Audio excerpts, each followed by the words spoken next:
Hi, good morning soldiers. This is the day 4 of 21 days challenge. ಪ್ರೀ ವರ್ಕೌಟ್ಗೆ banana ಮತ್ತು black coffee ಕುಡ್ಕೊಂಡು ಜಿಮ್ಗೆ ಹೋಗಿದ್ದೆ. ಜಿಮ್ಮಲ್ಲಿ ಇವತ್ತು ಬ್ಯಾಕು ಮತ್ತು ಬೈಸಿಪ್ಸ್ ಕೊಟ್ಟಿತ್ತು.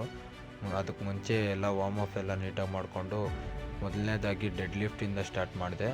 ಡೆಡ್ ಲಿಫ್ಟ್ ಆದಮೇಲೆ ಡಂಬಲ್ ರೋಯಿಂಗಿಂದ ಸ್ಟಾರ್ಟ್ ಮಾಡಿ ಟ್ರ್ಯಾಪ್ಸ್ಗೋಸ್ಕರ ಶೋಲ್ಡರ್ ಸ್ಟ್ರೆಕ್ಸ್ ಮಾಡಿ, ಹಾಗೆ ಬೈಸಿಪ್ಸ್ಗೋಸ್ಕರ ಕೇಬಲ್ ಬೈಸಿಪ್ಸ್ ಕರ್ಲ್ ಮಾಡಿ, ಆಮೇಲೆ ಕರ್ಲಿಂದ ಎಂಡ್ ಮಾಡಿದೆ. ಪ್ರೋಟೀನ್ಗೋಸ್ಕರ ಎಗ್ಸ್ ತಗೊಂಡು ಬಂದು ಎಗ್ಸ್ ಮಾಡಿಕೊಂಡು ಹಾಗೆ ಓಟ್ ಮೀಲ್ ಜೊತೆಗೆ ತಿಂದ್ಕೊಂಡೆ.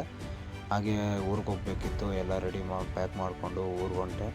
ಆಮೇಲೆ ಮಧ್ಯಾಹ್ನ ಊಟಕ್ಕೆ ಅನ್ನ ಸೊಪ್ಪು ಮತ್ತು ಕುಕ್ಕುಂಬರು 200 ಗ್ರಾಮ್ ಪನ್ನೀರ್ ತೊಗೊಂಡೆ. ಮತ್ತು ಈವ್ನಿಂಗ್ ಬಾಳೆಹಣ್ಣು 3 ಹೋಲ್ ಎಗ್ ತೊಗೊಂಡು ಹಾಗೆ ಮುದ್ದೆ ಬಸ್ಸಾರಿಂದ ನಾನು ಡೇನೇ ಕಂಪ್ಲೀಟ್ ಮಾಡಿದೆ. ಹಾಗೆ ಸ್ಟೆಪ್ ಕೌಂಟ್ ಕೂಡ ಕಂಪ್ಲೀಟ್ ಮಾಡಿದೆ. ಇದೇ ಥರ ವೀಡಿಯೋಸ್ಗೋಸ್ಕರ ನಾನು ಫಾಲೋ ಮಾಡಿ, ಹಾಗೆ ನಿಮ್ಮ ಫ್ರೆಂಡ್ಸ್ಗೆ ಶೇರ್ ಮಾಡಿ. Thank you.